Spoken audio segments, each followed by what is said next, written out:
مفتی صاحب قبلہ حکیم الامت فرماتے ہیں کہ اسلام کے دامن میں دو ہی تو چیزیں ہیں، ایک سجدہ شبیری، ایک ضرب ید اللہ۔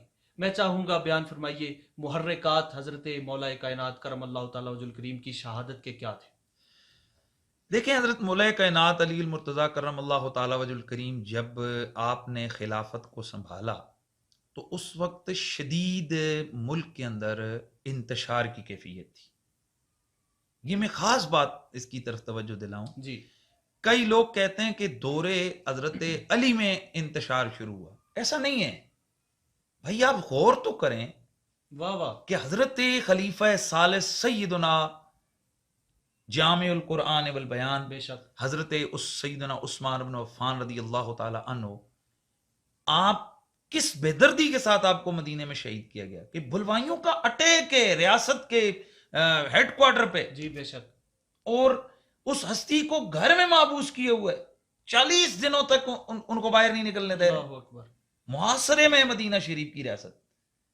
تو ایک سیاسی ابتری کا عالم ہے کہ خود خلیفہ راشد کی شہادت ہو جاتی ہے، ایسی افرتفری کا عالم ہے، اللہ اکبر، ٹھیک ہے۔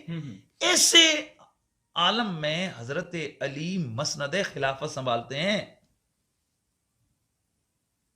اللہ اکبر، یہ بڑی خاص بات جی ہے۔ بے شک بے شک، اب وہ لوگ جو اسلام کے دشمن تھے، اور یہ یہود و عنود کی پرانی جو ہے نا، یہود جو ہیں ان کی پرانی ایک سازش تھی، جی بے شک، وہ چاہتے تھے کہ کسی طرح تو جہاں ریاست کئی ملکوں تک پھیل گئی ہو تو وہ لوگ تھوڑے ہی چپ جو ہے نا وہ بیٹھنا تھا جی انہوں بے نے، شک، تو کئی داخلی اور خارجی اسباب کو جب سامنے ہم دیکھتے ہیں نظر آتا ہے کہ ان کی وجہ سے حضرت عمر کی ہستی تک تو جناب بالکل نہ انٹری نہیں لگ سکی، جی بے شک، کہ ان بڑے اسٹرکٹ تھے۔ حضرت عثمان وہ حضرت سیدنا ہارون علیہ السلام کی طرح نا شفیق نرم سبحان طبیعت اللہ کے تھے، سبحان ٹھیک۔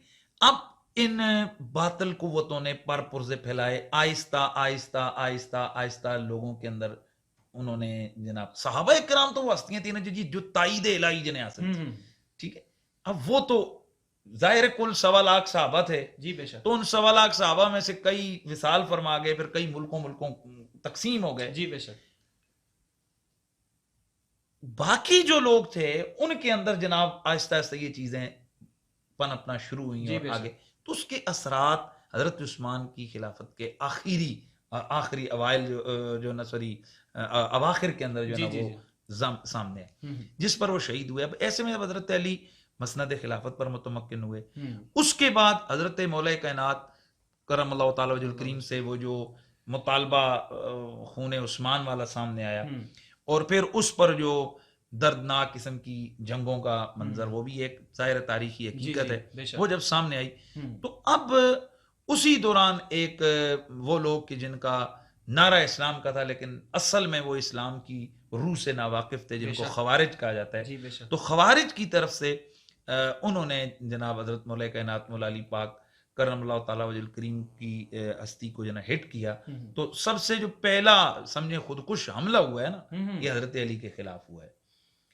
خودکشی تھی نا، خودکش بندہ گیا، اور جا کر آج کل جو ہے نا خودکشی کرتے ہیں اور وہ بم باندھ کے جانتے ہیں، تو ایک بندہ بھرے بازار میں جا کر یہ بھری مسجد میں کسی پہ حملہ کرتے تو اس کا کیا مطلب ہے؟ یہ خودکشی تھی، اور وہ اس کا یہی ہے کہ ان کو پکڑتے پکڑتے کئی صحابہ کرام جو ہے شدید زخمی ہو گئے تھے، تو اس لیے یہ خودکش حملہ مسجد کے اندر جو ہے نا وہ کیا گیا حضرت علی المرتضیٰ کے خلاف، تو دہشت گردی کا نشانہ بننے والی ہستی حضرت سیدنا علی المرتضیٰ کی ذات ہے۔ مفتی صاحب اسی سے بات کو آگے بڑھاتے ہیں، چراغ گولڑا فرماتے ہیں کہ عرض وطن ہو تجھ کو مبارک کے تیرے پاس، پرچم نبی کا چاند ستارہ علی کا ہے۔ عرب میں حضرت مولا کائنات نے اپنی شہادت پیش کر کے، اپنی شہادت کے بعد جیسے آپ نے فرمایا کہ اس دہشت گردی کا نشانہ ہونے کے بعد کچھ قدرے حالات ہمیں عرب کے بہتر نظر آئے۔ آپ کیا سمجھتے ہیں مملکت خداداد پاکستان میں حضرت مولا کائنات کے ماننے والے، آپ کی ولایت پر یقین رکھنے والے، اور یہ ملک حضرت مولا کائنات کی محبتوں اور عقیدتوں کا مرکز بھی ہے، یہاں پر حضرت مولا کائنات کا جو پیغام، درس اور میسج ہے وہ لوگوں کے اندر کس حد تک موجود ہے؟ دیکھیں، جہاں تک مولا کائنات کی محبت کی بات ہے، وہ تو مجھ سے آپ نہ پوچھیں، وہ تو آپ کسی بھی جلسے میں دیکھیں، فوج ہو، پولیس ہو، باہر عام عوام ہو، تو مولا علی کا جب نعرہ لگتا ہے تو سب سے زیادہ گونج اسی نعرے میں سنائی دیتی ہے، جو محبتوں کو واضح گو کہ اس نعرے کو اب مٹانے کے لیے تاکہ یہ جو کوشش کی جا رہی ہے کہ مولا علی کی محبت کے حوالے سے، لیکن بات یہ ہے کہ مولا کائنات علی المرتضیٰ کے نعرے کل بھی گونج رہے تھے اور آج بھی گونج رہے اس صبح قیامت تک. لیکن پاکستانی لوگ، میں نے جیسے پہلے ایک گفتگو میں نے آپ کو بتایا تھا جی ضرور کہ پاکستان کے اندر نا عشق رسول جو ہے وہ کوٹ کوٹ کر لوگوں کے دلوں میں بے شک بے شک. اور عشق رسول کا جو راستہ ہے نا جی، وہ عشق اہل بیت کے ذریعے، یعنی اصل عشق رسول تک جو آپ پہنچیں گے تو وہ راستہ محبت اہل بیت کا ہے، محبت صحابہ کا ہے. یعنی ایک آدمی یہ کہتا ہے کہ بھئی میں حضور سے عشق کرتا ہوں لیکن مجھے اہل بیت سے یہ صحابہ، وہ جھوٹا ہے. یہ اسی طرح کا ایک آدمی کہے جی میں میٹرک کیے ہوئے لیکن میں نے 5ویں نہیں پڑھی صحیح، یا وہ کہے کہ جی میں ایم اے پاس ہوں لیکن میں نے میٹرک نہیں کی. تو ہر آدمی اس کو کہے گا بھئی تو ایم اے تک جا ہی نہیں سکتا جب تک تو میٹرک نہ کرے. اسی طرح جب تک دل میں عشق علی نہ ہو تو عشق رسول آ ہی نہیں سکتا. بے شک بے شک. عشق علی اور عشق اہل بیت یہ عشق رسول کا مقدمہ ہے. واہ واہ واہ. اور مقدمے کے بغیر جو ہے نا کوئی کتاب نہیں ہوتی ہے، بے شک. یا مقدمے کے بغیر کوئی چیز اس کا قیام نہیں ہوتا. بے شک بے شک. تو اس لیے حضرت علی کی محبت اسی سینے میں ہوگی جہاں حضور کا پیار ہو. واہ واہ. مفتی صاحب قبلہ بیان فرمائیے گا. حضرت مولا کائنات تاجدار حلتا مولا مرتضیٰ کرم اللہ تعالیٰ وجہ الکریم کی ذات پاک، اور پھر یہ درس کربلا کا ہے کہ خوف بس خدا کا ہے.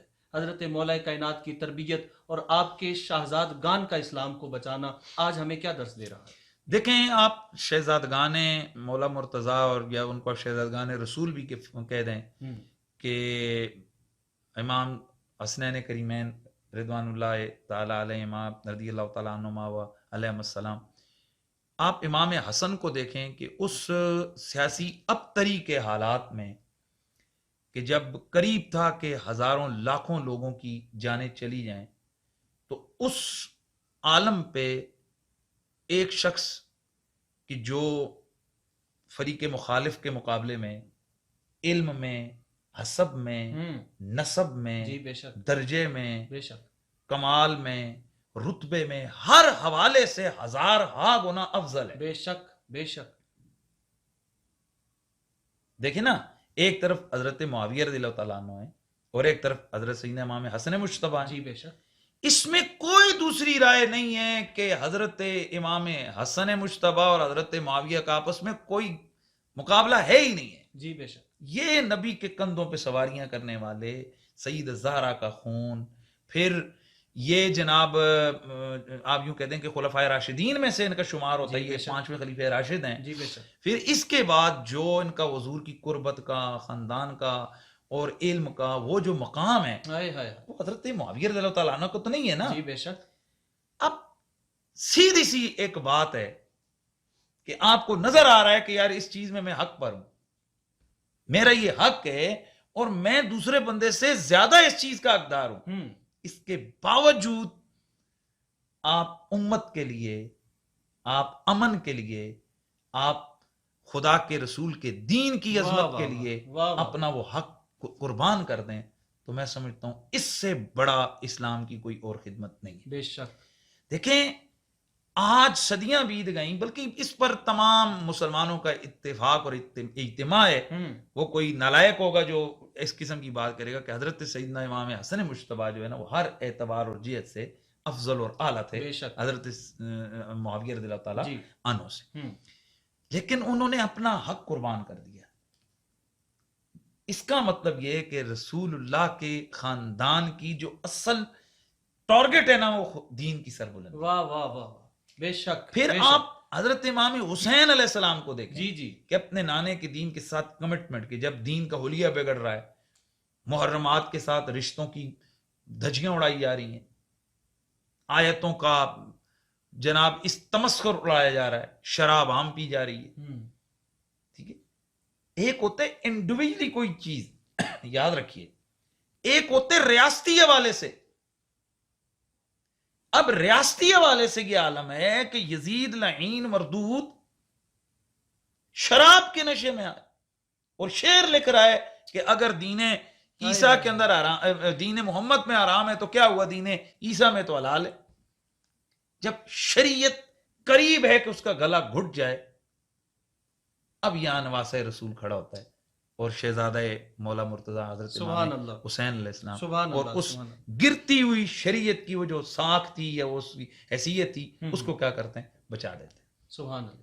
تو اس لیے ہم سمجھتے ہیں کہ اس حضور کے خانوادے کا اسلام میں بہت بڑا احسان. بے شک. مفتی صاحب قبلہ بس بات کو ختم کرتے ہیں. علی شاہ حیدر امامن کبیرہ کے بعد از نبی شد بشیر النذیرہ. محبت اہل بیت کے حوالے سے آپ کو لوگ جانتے ہیں، آج پیغام کیا دینا چاہیں گے؟ میرا پیغام یہی ہے جی کہ 1000 دردوں کی ایک ہی دوا ہے، محبت اہل بیت. واہ 1000 دردوں کی. واہ واہ.